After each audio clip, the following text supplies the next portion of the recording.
GS smart class में आप सभी का स्वागत है। मैं ताजिब हुसैन।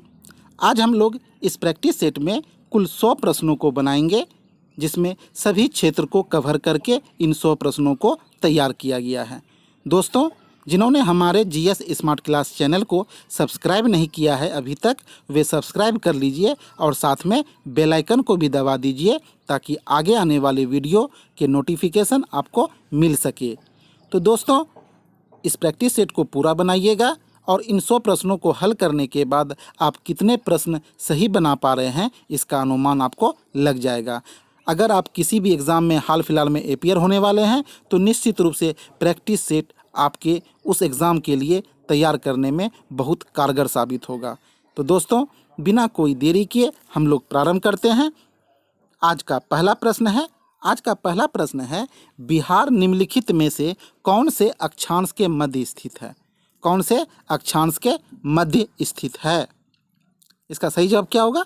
बिल्कुल, इसका सही जवाब आपको 2 से 3 सेकंड समय देंगे और उनके बाद उत्तर बताया जाएगा। इसका सही जवाब होगा ए नंबर 24 डिग्री 20 मिनट 10 सेकंड से लेके 27 डिग्री 31 मिनट 15 सेकंड उत्तरी अक्षांश। याद रखिएगा, इस तरह के प्रश्न में उत्तरी अक्षांश, दक्षिणी अक्षांश या ये सब बातों पर ध्यान दीजिएगा, क्योंकि कभी कभी आंकड़ा तो सही रहेगा लेकिन उत्तरी दक्षिणी अक्षांश में गलत नहीं कर बैठिएगा। तो बिहार की स्थिति जो है विषुवत रेखा के क्या है? उत्तर है, इसीलिए उत्तरी अक्षांश हो जाएगा। क्या हो जाएगा? उत्तरी अक्षांश। ए नंबर इसका उत्तर हो जाएगा। आगे बढ़ते हैं। प्रश्न संख्या 2 देखते हैं। प्रश्न संख्या 2 कह रहा है, बिहार निम्नलिखित में से किस देशांतर के बीच स्थित है? किस देशांतर के बीच स्थित है? इसका सही जवाब क्या होगा? बिल्कुल, इसका सही जवाब होगा ए नंबर। कितना? 83 19 50 88 17 40। याद रखिएगा, पूर्वी देशांतर इसका आंसर होगा, क्योंकि पश्चिमी नहीं होगा। बिहार की स्थिति जो है वह ग्रीनविच से किधर है? पूरब है, इसलिए पूर्वी देशांतर होगा।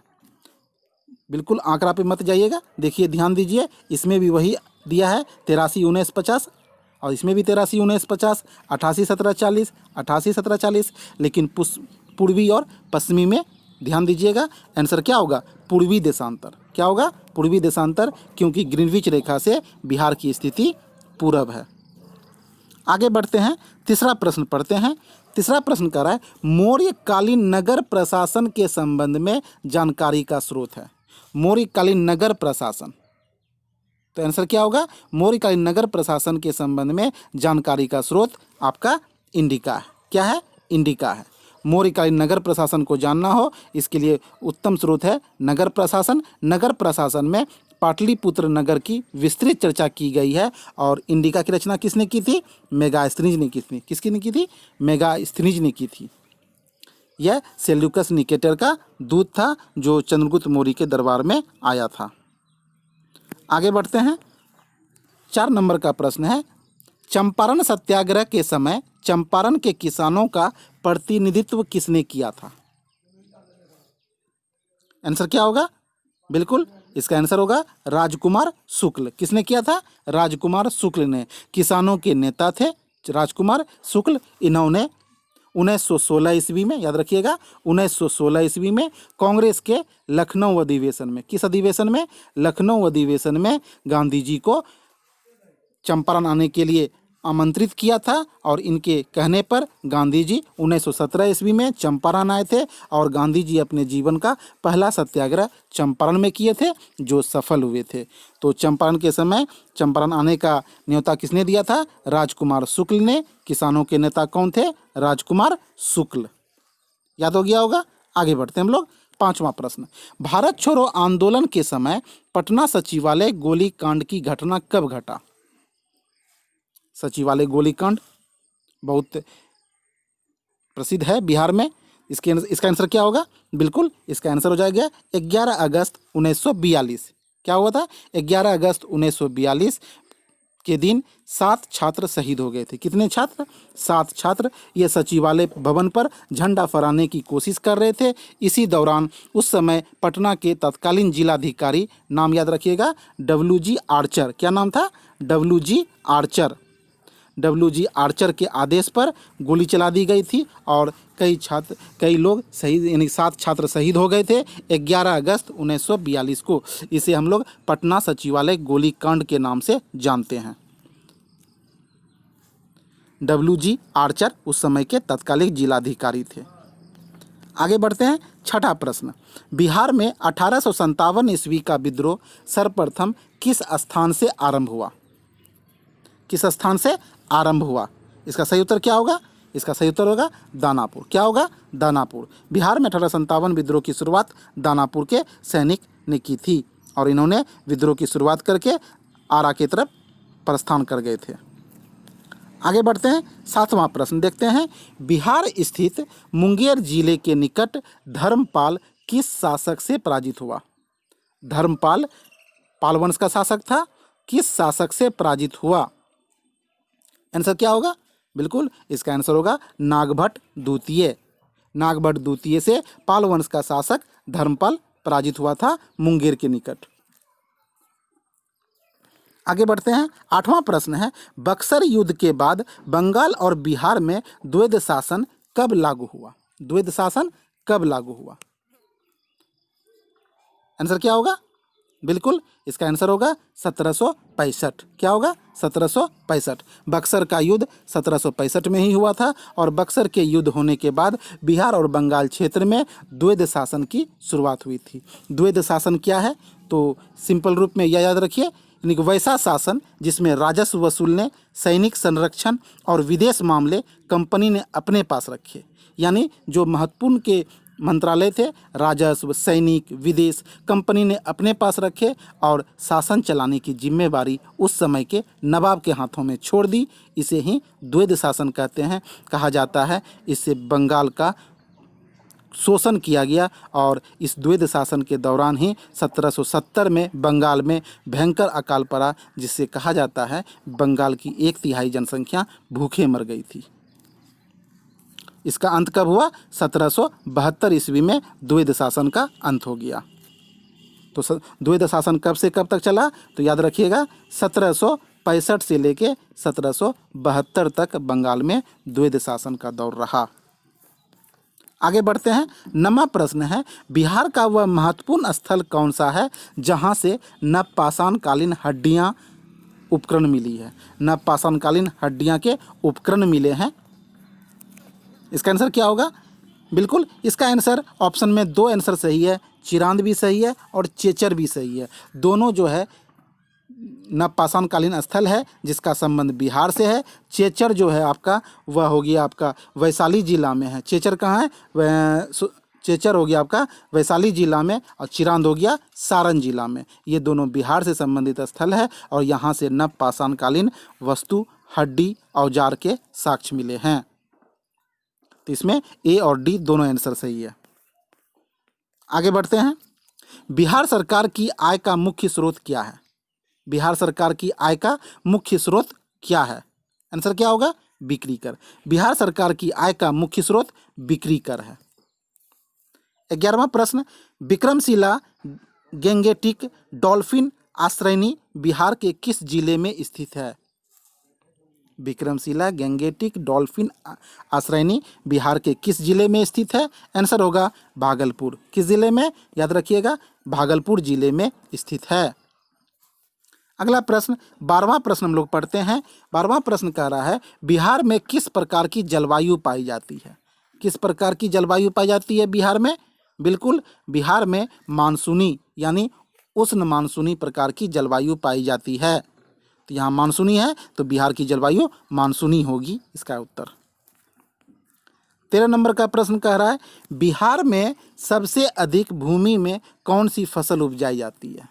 बिहार में सबसे अधिक भूमि में कौन सी फसल उपजाई जाती है? तो इसका उत्तर क्या हो जाएगा? बिल्कुल धान जो है बिहार में मुख्य फसल उपजाई जाती है, धान की। आगे बढ़ते हैं हम लोग। 14 नंबर का प्रश्न है, जैन धर्म और बौद्ध धर्म में क्या समानता है? जैन धर्म और बौद्ध धर्म में क्या समानता है? ये 4 ऑप्शन आपके पास है। आंसर क्या होगा? इसका आंसर होगा पशु बलि का विरोध। यानी जैन धर्म और बौद्ध धर्म ने दोनों बलि का विरोध किया था, हत्या का दोनों धर्मों ने विरोध किया था। देखा जाए तो बौद्ध धर्म से जैन धर्म हत्या के संबंध में बहुत कड़ा है, यानी जैन धर्म में हत्या को तो पूरी निंदनीय बताया गया है।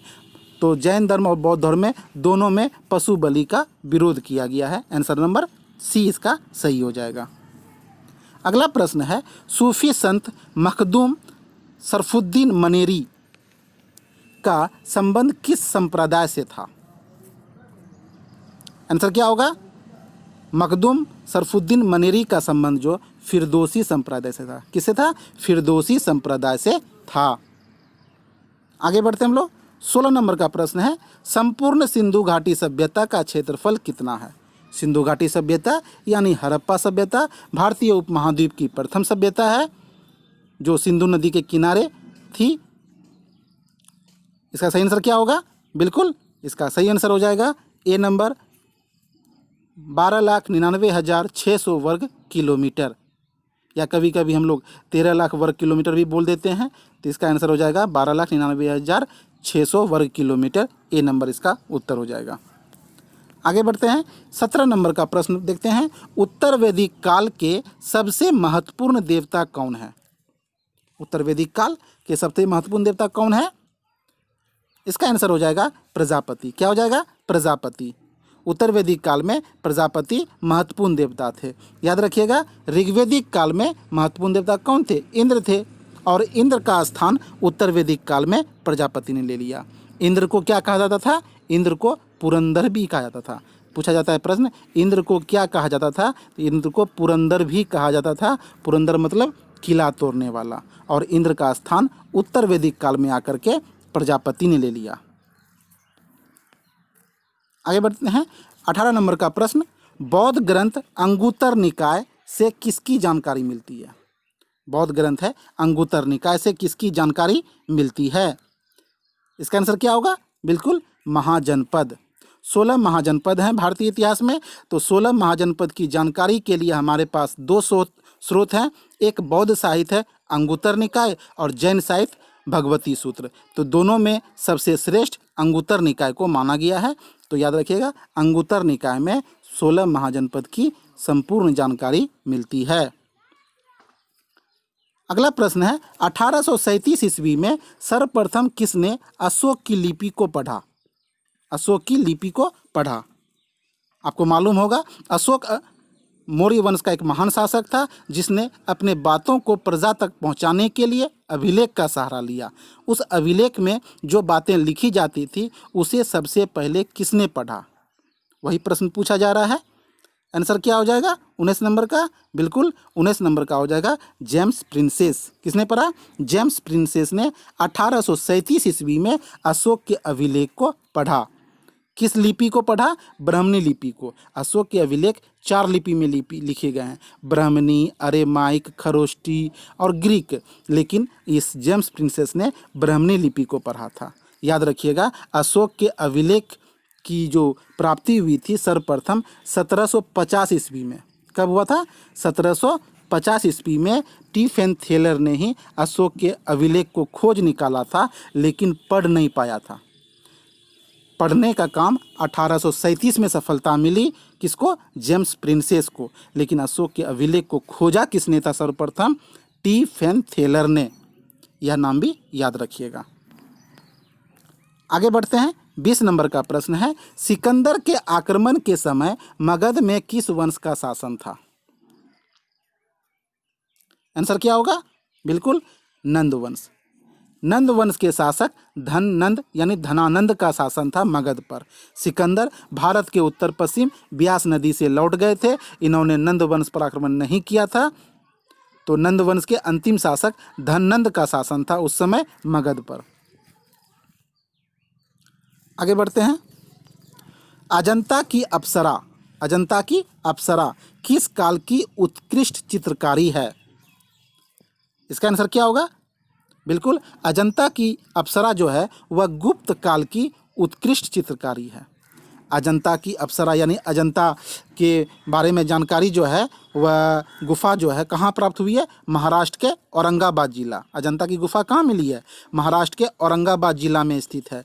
इस गुफा में जो चित्र मिले हैं वह बौद्ध धर्म के महायान शाखा से संबंधित है। यह भी प्रश्न पूछा जाता है, याद रखिएगा। अजंता की गुफा में जो चित्र मिले हैं वह बौद्ध धर्म के महायान शाखा से संबंधित है। यह अजंता की अप्सरा जो है यह महाराष्ट्र के औरंगाबाद जिला में स्थित है। नेक्स्ट प्रश्न हम लोग पढ़ते हैं 22 नंबर का प्रश्न है, कंबन की रामायण किस साहित्य का गौरव है? कंबन की रामायण किस साहित्य का गौरव है? इसका आंसर क्या होगा? बिल्कुल, कंबन की रामायण जो है वह तमिल साहित्य का गौरव है। किस साहित्य का? तमिल साहित्य का गौरव है। 23 नंबर का प्रश्न, सांकेतिक मुद्रा का प्रचलन किस शासक ने प्रारंभ किया था? सांकेतिक मुद्रा का प्रचलन जो है किस शासक ने प्रारंभ किया था? इसका आंसर क्या होगा? इसका आंसर हो जाएगा बिल्कुल मोहम्मद बिन तुगलक, यानी एमबीटी।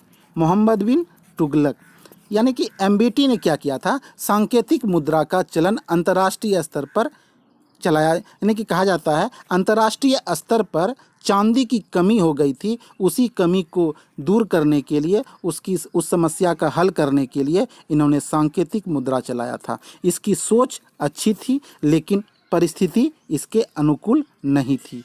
मोहम्मद बिन तुगलक मध्यकाल का सबसे पढ़ा लिखा शासक था, लेकिन इसने जितने प्रयास किए वह असफल हुए क्योंकि उसकी परिस्थिति उस समय उस अनुकूल नहीं थी। तो सांकेतिक मुद्रा चलाना इसके लिए सफल नहीं रहा।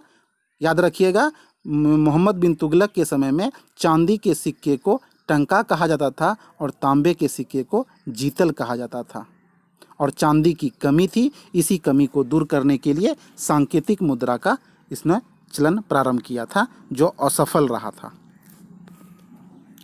24 नंबर का प्रश्न है, किस मुगल शासक का काल हिंदी साहित्य का स्वर्ण काल कहलाता है? हिंदी साहित्य का स्वर्ण काल कहलाता है।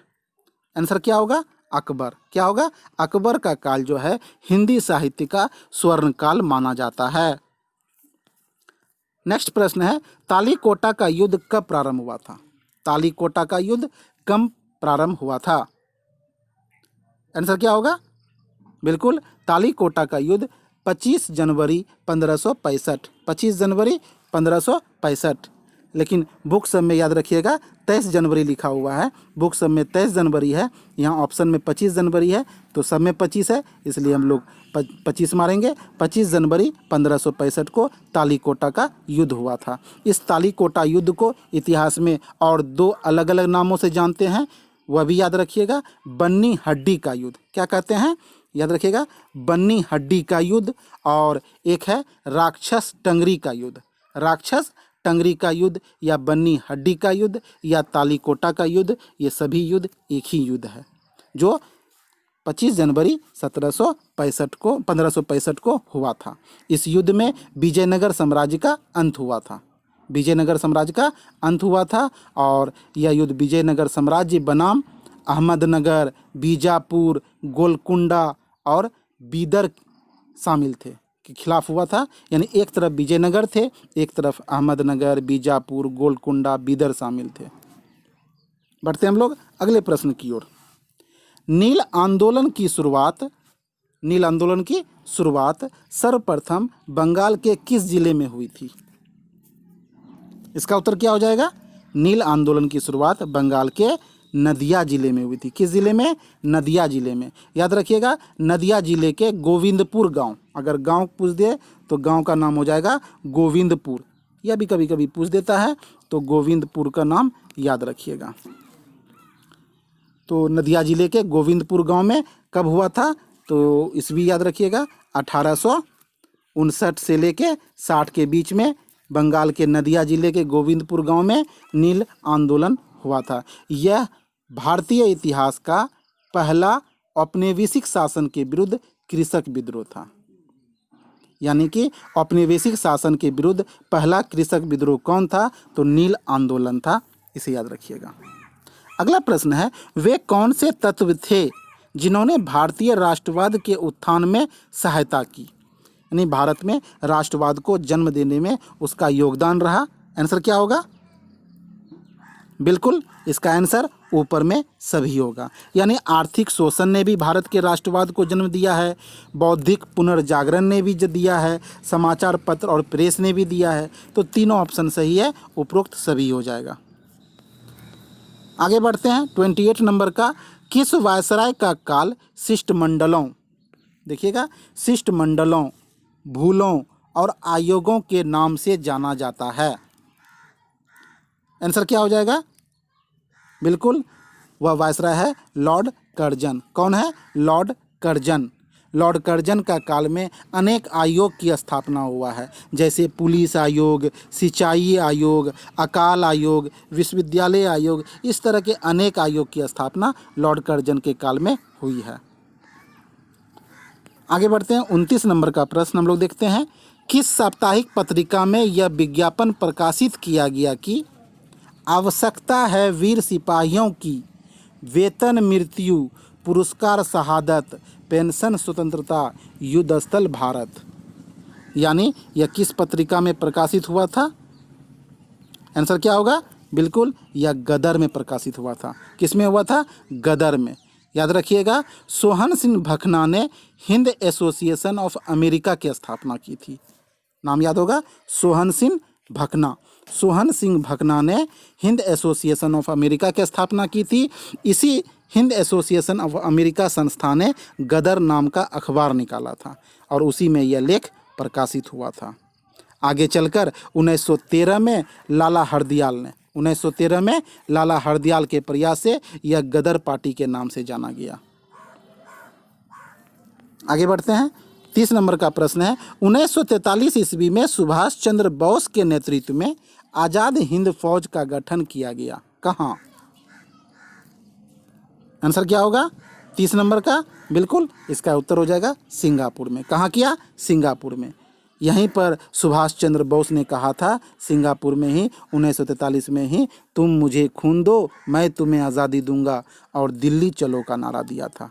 दिल्ली चलो। तो याद हो गया कहाँ हुआ था? सिंगापुर में। यहाँ पर दो प्रमुख नारा दिया था सुभाष चंद्र बोस ने, दोनों नारा को याद रखिएगा। अगला प्रश्न है, भारत छोड़ो आंदोलन के समय किसने कांग्रेस रेडियो का प्रसारण किया? कांग्रेस रेडियो का प्रसारण किया। इसका आंसर क्या होगा? बिल्कुल इसका आंसर होगा उषा मेहता। क्या होगा? उषा मेहता।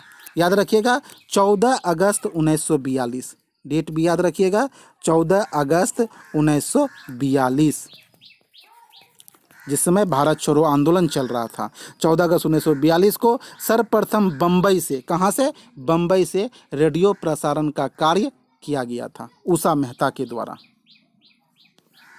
नेक्स्ट प्रश्न है, किस मुगल कालीन चित्रकार ने पशुओं, पक्षियों और फलों के चित्र उकेरे? पशुओं के, पक्षियों के, फलों के चित्र उकेरा है। मुगल कालीन चित्रकार का नाम बताना है तो चित्रकाल डिफिनिट है। चित्रकला के क्षेत्र में जहांगीर का काल स्वर्णकाल माना जाता है और जहांगीर के दरबार के चित्रकार उस्ताद मंसूर। याद रखिएगा इसका आंसर हो जाएगा उस्ताद मंसूर ने पशुओं, पक्षियों और फलों के चित्र उकेरे थे। उस्ताद मंसूर को जहांगीर ने एक उपाधि दी थी, उस उपाधि को याद रखिएगा नादिर उल असर। क्या है? नादिर उल असर। यह भी कभी पूछ दिया जाता है। तो नादिर उल असर की उपाधि जहांगीर ने किसे दिया था? तो याद रखिएगा उस्ताद मंसूर को, नादिर उल असर। आगे बढ़ते हैं 33 नंबर का प्रश्न हम लोग बनाते हैं, सलीम अली पक्षी विहार एवं प्राकृतिक इतिहास केंद्र कहाँ स्थित है? इसका उत्तर क्या हो जाएगा 33 नंबर का? बिल्कुल इसका आंसर हो जाएगा कोयम्बटूर। कहाँ हो जाएगा? कोयम्बटूर।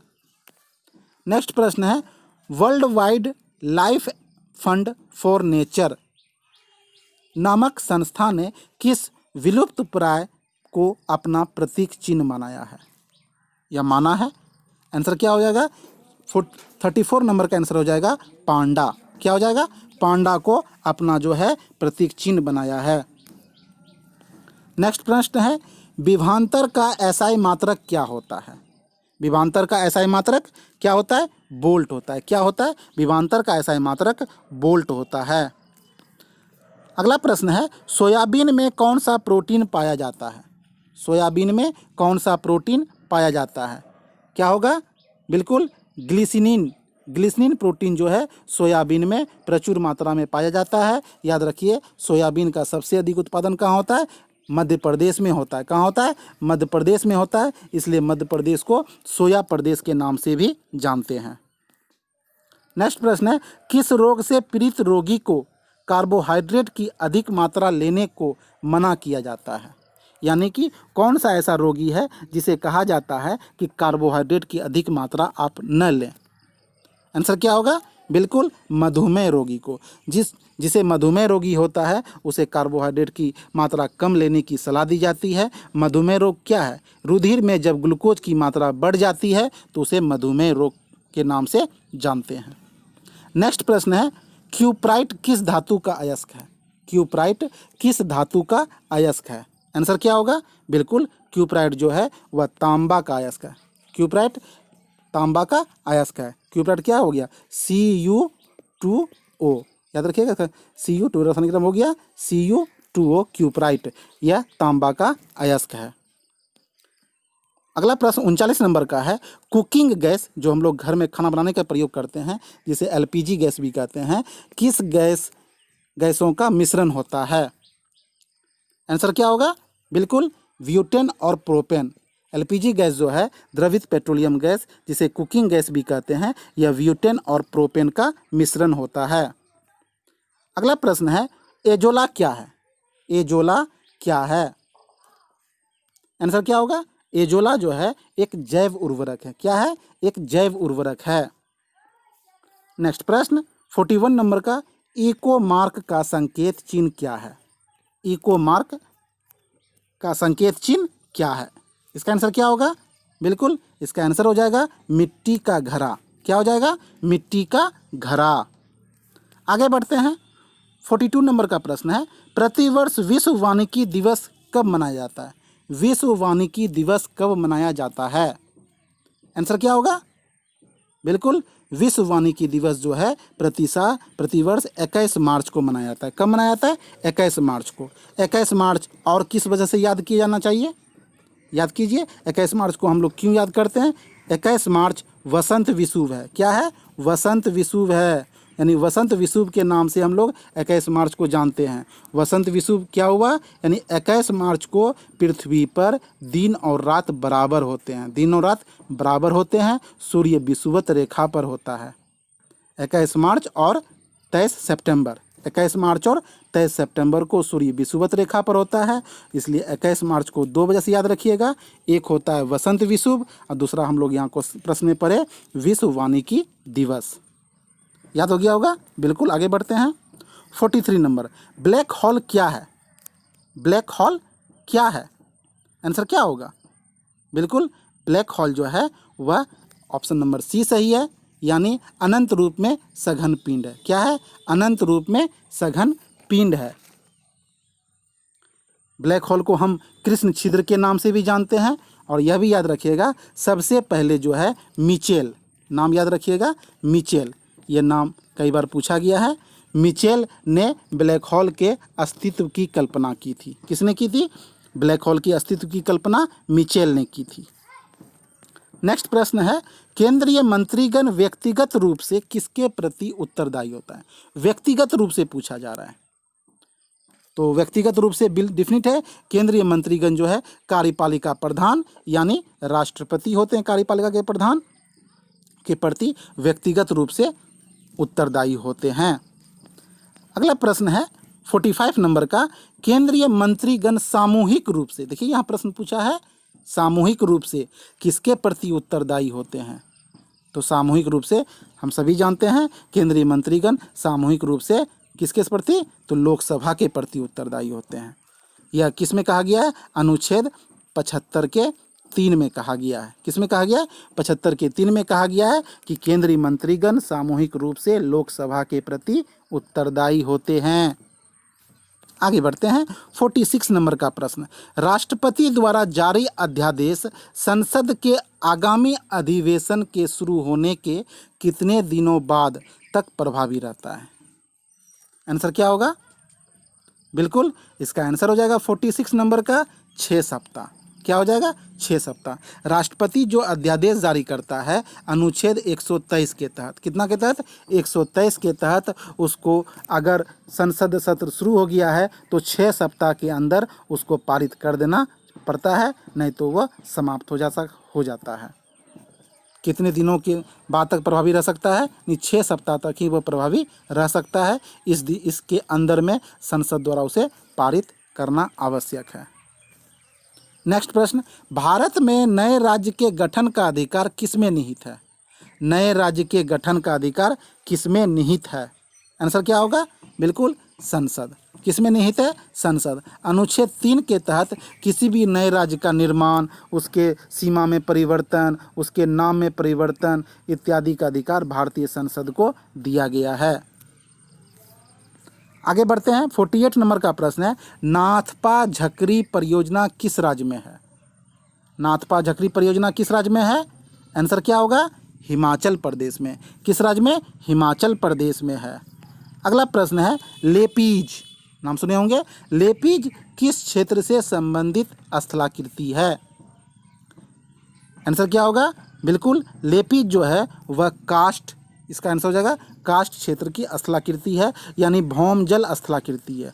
भौम जल, पृथ्वी के अंदर में जल, यानी कि जल के द्वारा जो स्थलाकृति का निर्माण होता है उसी में से एक है लेपीज। लेपीज किसे कहते हैं? तो याद रखिएगा, चूना प्रस्तर क्षेत्र में जल के विलयन क्रिया से विकसित स्थलाकृति लेपीज कहलाती है। यानी कि जिस क्षेत्र में चूना पत्थर का फैलाव होता है उस क्षेत्र में, यानी कि जल के विलयन से जो स्थलाकृति का निर्माण होता है उसे हम लेपीज कहते हैं। आगे बढ़ते हैं। 50 नंबर का प्रश्न है, भारत का सबसे महत्वपूर्ण लघु उद्योग कौन सा है? आंसर क्या होगा? बिल्कुल लघु उद्योग हथकरघा उद्योग होगा। कौन उद्योग होगा? हथकरघा उद्योग होगा। अगला प्रश्न है, लाई जनजाति किस देश में पाई जाती है? आंसर क्या होगा? बिल्कुल लाई जाति जो है वह म्यांमार में पाई जाती है। कहाँ पाई जाती है? म्यांमार में। नेक्स्ट प्रश्न, नामदफा अभयारण्य किस राज्य में अवस्थित है? नामदफा अभयारण्य किस राज्य में है? आंसर होगा अरुणाचल प्रदेश। अरुणाचल प्रदेश में नामदफा अभयारण्य है। नेक्स्ट प्रश्न है, ट्राइसेम कार्यक्रम किससे संबंधित है? ट्राइसेम कार्यक्रम किससे संबंधित है? आंसर क्या होगा? आंसर हो जाएगा ए नंबर, स्वरोजगार हेतु ग्रामीण युवक। स्वरोजगार हेतु ग्रामीण युवक के लिए ट्राइसेम कार्यक्रम चलाया गया था। नेक्स्ट प्रश्न है, इसने यानी किसने भारत वृद्धि निधि की स्थापना की? भारत वृद्धि निधि की स्थापना किसने की थी? आंसर क्या होगा? बिल्कुल इसका आंसर हो जाएगा यूटीआई। क्या हो जाएगा? यूटीआई, यानी unit trust of India. Unit trust of India की स्थापना कब हुई थी? याद रखिएगा, यूटीआई की स्थापना 1964 में हुई थी। संसदीय अधिनियम से स्थापित किया गया था। संसदीय अधिनियम के द्वारा यूनिट ट्रस्ट ऑफ इंडिया की स्थापना की गई थी। नेक्स्ट प्रश्न है, आर्थिक नियोजन किस सूची का विषय है? आर्थिक नियोजन किस सूची का विषय है? आंसर क्या होगा? समवर्ती सूची। कौन सी सूची? समवर्ती सूची। नेक्स्ट प्रश्न, भारतीय रिजर्व बैंक का मुख्यालय कहाँ है? आरबीआई का मुख्यालय कहाँ है? आंसर क्या होगा? बिल्कुल आरबीआई का मुख्यालय मुंबई में है। आरबीआई की स्थापना कब हुई थी? आरबीआई की स्थापना 1 अप्रैल 1935 को हुई थी। 5 करोड़ की अधिकृत पूंजी से, याद रखिएगा 5 करोड़ की अधिकृत पूंजी से आरबीआई की स्थापना हुई थी। और 1 जनवरी 1949 को 1 जनवरी 1949 को इसका राष्ट्रीयकरण किया गया था।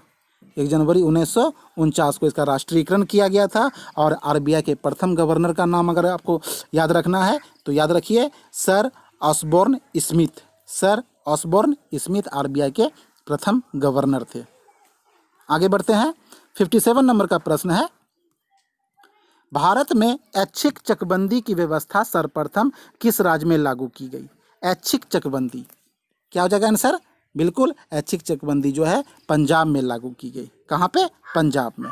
अगला प्रश्न है, पोलो खेल में प्रत्येक पक्ष के खिलाड़ियों की संख्या कितनी होती है? पोलो खेल में प्रत्येक पक्ष में खिलाड़ियों की संख्या 4 होती है। कितनी होती है? 4 होती है। नेक्स्ट प्रश्न है, मी एंड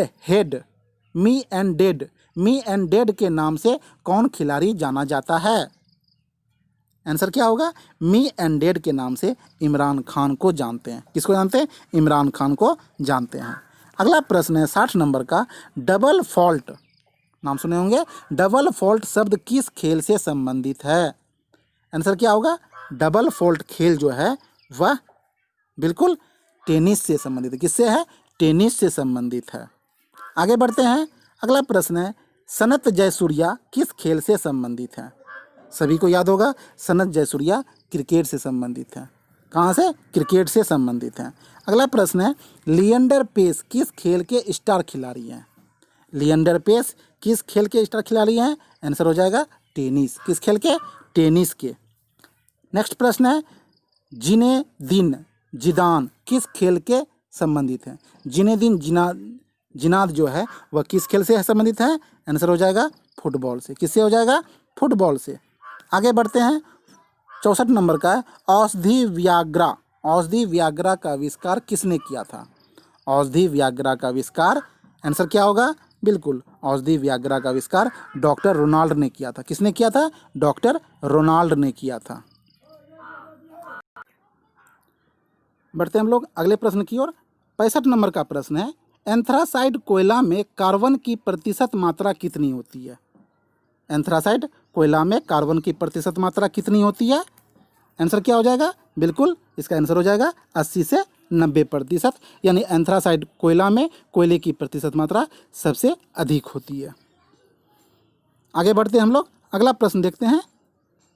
66 नंबर का प्रश्न है, कौन सी पुस्तक अमर्त्य सेन द्वारा रचित नहीं है? याद रखिएगा, प्रश्न में नहीं लगा हुआ है।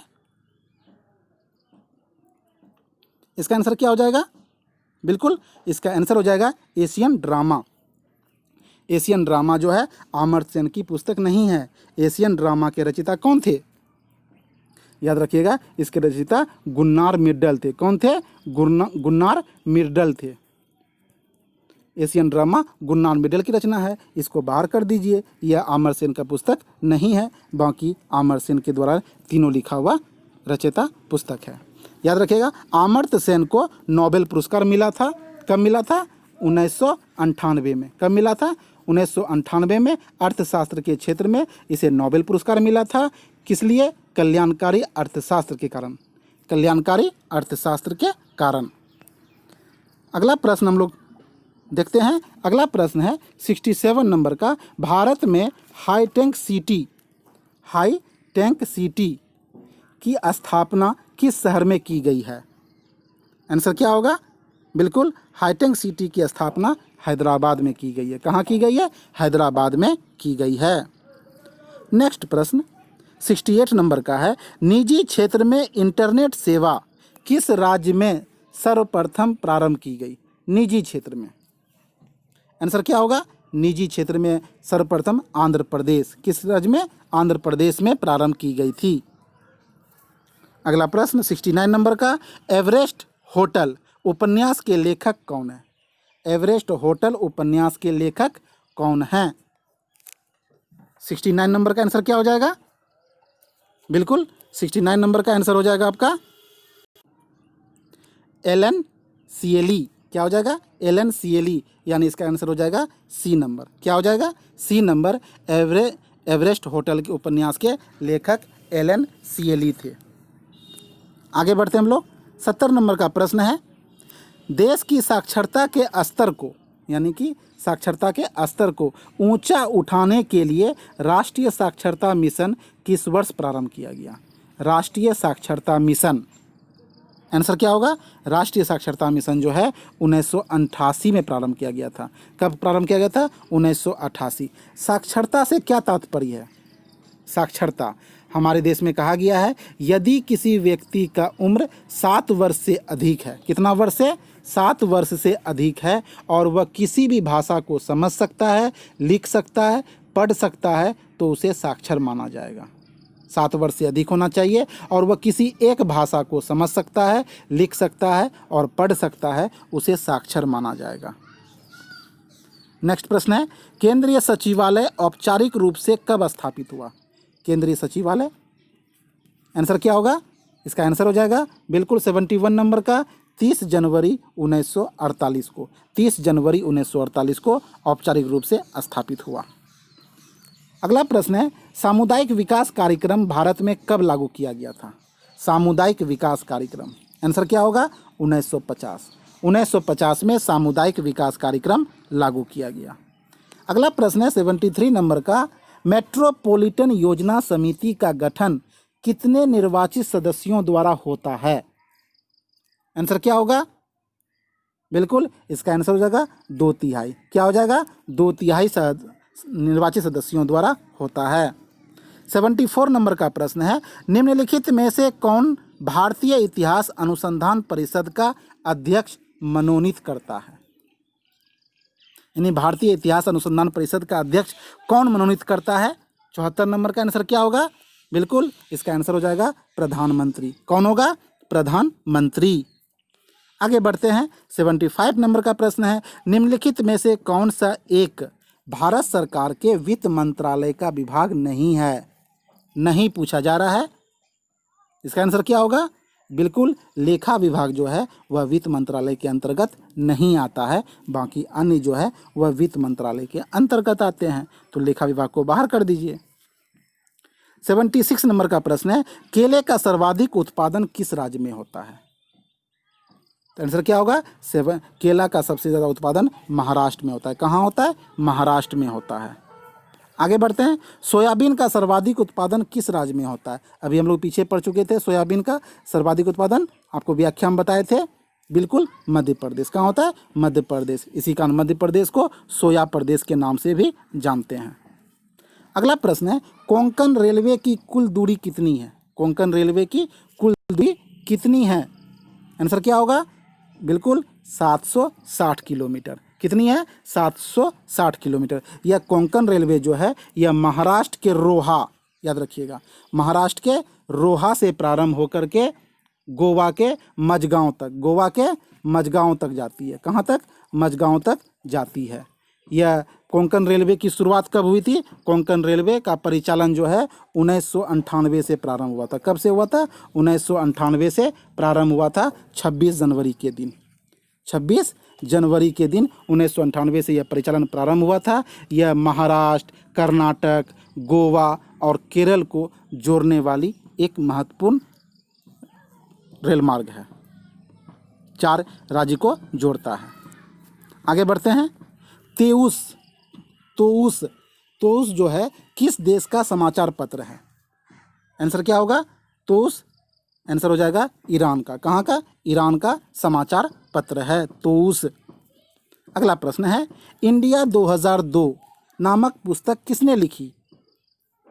आंसर क्या होगा? इंडिया 2002 नामक पुस्तक जो है APJ अब्दुल कलाम ने लिखी। किसने लिखी? APJ अब्दुल कलाम ने लिखी। अगला प्रश्न है, निशांत क्या है?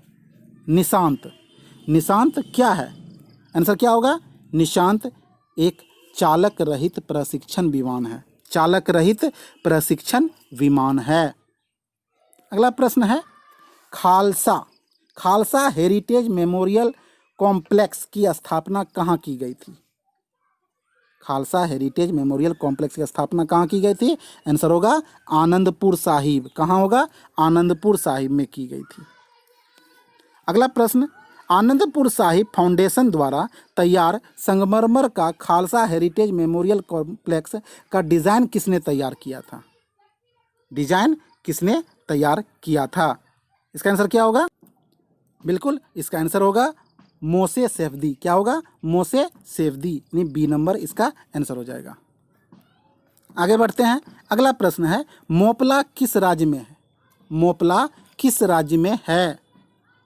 आंसर क्या होगा? उत्तर प्रदेश। मोपला किस राज्य में है? उत्तर प्रदेश में है। अगला प्रश्न है, मुझे मुक्ति दो की लेखिका कौन है? मुझे मुक्ति दो की लेखिका कौन है? आंसर क्या होगा? बिल्कुल तस्लीमा नसरीन। तस्लीमा नसरीन जो है मुझे मुक्ति दो की लेखिका है। तस्लीमा नसरीन की एक और पुस्तक याद रखिएगा, रचना लज्जा, जो बहुत विवादित रही थी और काफ़ी प्रसिद्ध हुई थी। बढ़ते हैं हम लोग अगले प्रश्न की ओर। अगला प्रश्न क्या है, 86 नंबर का प्रश्न है, पोल पोट का संबंध किस देश से था? पोल पोट का संबंध किस देश से था, आपको यह बताना है। तो इसका सही उत्तर क्या हो जाएगा, पोल पोट का संबंध जो है वह कंबोडिया से था। किससे था? कंबोडिया से पोल पोट का संबंध था। आगे बढ़ते हैं, 87 नंबर का प्रश्न है, बाबा नागार्जुन द्वारा रचित कौन सी पुस्तक नहीं है? यानी पूछा जा रहा है कौन सी पुस्तक की रचना बाबा नागार्जुन द्वारा नहीं की गई है। आंसर क्या होगा? बिल्कुल इसका आंसर हो जाएगा मैला आंचल। क्या हो जाएगा? मैला आंचल। मैला आंचल की रचना बाबा नागार्जुन द्वारा नहीं की गई है। मैला आंचल किसकी रचना है? फणीश्वर नाथ रेणु की रचना है। किसकी रचना है? फणीश्वर नाथ रेणु की रचना है मैला आंचल। इसको बाहर कर दीजिए, बाकी जो है तीनों की रचना बाबा नागार्जुन द्वारा की गई है। नेक्स्ट प्रश्न है 88 नंबर का, ईस्ट इंडीज का डच ईस्ट इंडीज का वर्तमान नाम क्या है? डच ईस्ट इंडीज का वर्तमान नाम क्या है? आंसर क्या होगा? बिल्कुल डच ईस्ट इंडीज का वर्तमान नाम इंडोनेशिया है। क्या नाम है? इंडोनेशिया है। आगे बढ़ते हैं, 89 नंबर का प्रश्न है, खुदाबख्श ओरिएंटल पब्लिक लाइब्रेरी कहाँ स्थित है? खुदाबख्श ओरिएंटल पब्लिक लाइब्रेरी कहाँ है? बिल्कुल पटना में है। कहाँ है? पटना में खुदाबख्श लाइब्रेरी स्थित है। 90 नंबर का प्रश्न है, राष्ट्रीय एटलस और थेमेटिक मानचित्र संगठन का मुख्यालय कहाँ है? राष्ट्रीय एटलस और थेमेटिक मानचित्र संगठन का मुख्यालय कहाँ है? तो आंसर क्या हो जाएगा? कोलकाता में। कहाँ है? कोलकाता में है। 91 नंबर का प्रश्न है, दीवान ए इस्तिहाक की स्थापना किसने की थी? दीवान ए इस्तिहाक की स्थापना, आंसर क्या हो जाएगा? बिल्कुल दीवान ए इस्तिहाक की स्थापना फिरोज शाह तुगलक ने की थी। किसने की थी? फिरोज शाह तुगलक ने की थी। याद रखिएगा, दीवान ए इस्तिहाक एक ऐसा विभाग था जिसमें मृत सैनिकों के आश्रित को मदद दी जाती थी। अगर युद्ध में कोई सैनिक की मृत्यु हो गई है तो उसके आश्रित को सहायता देने के लिए फिरोज शाह तुगलक ने एक विभाग बनाया था जिसे दीवान ए इस्तिहाक के नाम से जानते हैं। अगला प्रश्न है, चाविन सभ्यता किस देश से संबंधित है? चाविन सभ्यता किस देश से संबंधित है? आंसर क्या होगा? बिल्कुल चाविन सभ्यता जो है वह पेरू से संबंधित है। किससे है? पेरू से। 93 नंबर का, किस धर्म के अनुयायी खाओ पियो और मौज करो के सिद्धांत में विश्वास करते थे? खाओ पियो और मौज करो, आंसर क्या होगा? इसका आंसर हो जाएगा वाम मार्ग। वाम मार्ग के अनुयायी जो थी वह खाओ पियो और मौज करो के सिद्धांत पर विश्वास करती थी। नेक्स्ट प्रश्न है, Tata iron and steel company की स्थापना कब हुई थी? इसका आंसर क्या हो जाएगा? बिल्कुल इसकी स्थापना हो जाएगा 1907 ईस्वी में। Tata iron and steel company TISCO की स्थापना हुई थी जमशेदपुर में। उस समय जमशेदपुर को क्या कहते थे? साकची। याद रखिएगा, जमशेदपुर का प्राचीन नाम क्या है? साकची। स्वर्ण रेखा नदी के किनारे इस टिस्को की स्थापना हुई थी। नेक्स्ट प्रश्न है, मद्रास में सर्वप्रथम पोर्टलैंड सीमेंट का उत्पादन कब शुरू हुआ? पोर्टलैंड सीमेंट का उत्पादन कब शुरू हुआ? आंसर क्या हो जाएगा? मद्रास में सर्वप्रथम पोर्टलैंड सीमेंट का शुरुआत जो है 1904 ईस्वी में हुआ। 1904 ईस्वी में। याद रखिए, सीमेंट बनाने के लिए क्या चाहिए? चूना पत्थर चाहिए, चीका मिट्टी यानी चिकनी मिट्टी चाहिए, जिप्सम चाहिए। इन सभी के मिश्रण को मिला करके सीमेंट का निर्माण किया जाता है। आगे बढ़ते हैं, 96 नंबर, बंगाल के रिसरा नामक स्थान पर भारत की पहली आधुनिक पटसन मिल कब स्थापित हुई? आंसर क्या होगा? 96 नंबर का। बिल्कुल इसका आंसर हो जाएगा 1855 ईस्वी में। कब हुई थी? 1855 ईस्वी में रिसरा नामक स्थान पर आधुनिक पटसन मिल की स्थापना की गई थी। 97 नंबर का प्रश्न है, कोलकाता मुंबई याद रखिएगा, कोलकाता मुंबई और चेन्नई विश्वविद्यालय की स्थापना कब हुई थी? यानी तीनों विश्वविद्यालय की स्थापना एक साथ की गई थी, कोलकाता मुंबई और चेन्नई की। तो वह वर्ष क्या है? 97 नंबर का उत्तर क्या हो जाएगा? बिल्कुल 97 का हो जाएगा 1857 यानी ए नंबर में 1887 में कोलकाता, मुंबई और चेन्नई यूनिवर्सिटी की स्थापना की गई थी। 98 नंबर का प्रश्न है, बनारस हिंदू विश्वविद्यालय BHU की स्थापना कब हुई थी? BHU की स्थापना कब हुई थी? आंसर क्या होगा? बिल्कुल 1916 ईस्वी में। 1916 ईस्वी में BHU की स्थापना हुई थी। याद रखिएगा, एनी बेसेंट ने, कौन? एनी बेसेंट ने 1898 ईस्वी में, कब? 1898 ईस्वी में बनारस में सेंट्रल हिंदू कॉलेज की स्थापना की थी।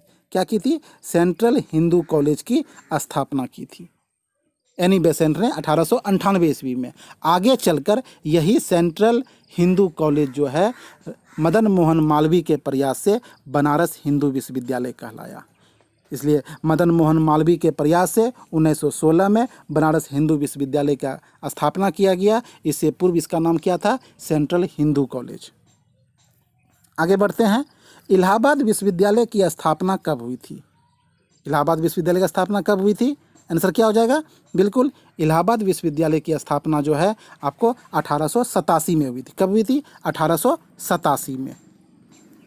अगला प्रश्न, अंतिम प्रश्न है, समा प्रश्न। अंतर्राष्ट्रीय संस्था फीडे, अंतर्राष्ट्रीय संस्था फीडे किससे संबंधित है? किस खेल से संबंधित है? फीडे का संबंध किससे है? आंसर हो जाएगा शतरंज। किससे है? शतरंज से है। तो दोस्तों, हमारा ये वीडियो कैसा लगा हमें कमेंट बॉक्स में बताइए। अगर अच्छा लगा है तो लाइक कीजिए। अगर कुछ जानकारी देने में मैं सहमत हो पाया हूँ, आपको लगता है कि इस वीडियो से आप कुछ सीखे हैं, तो हमारे चैनल को सब्सक्राइब कीजिए, नहीं किए हैं तो, और दोस्तों में शेयर कीजिए। तब तक के लिए धन्यवाद।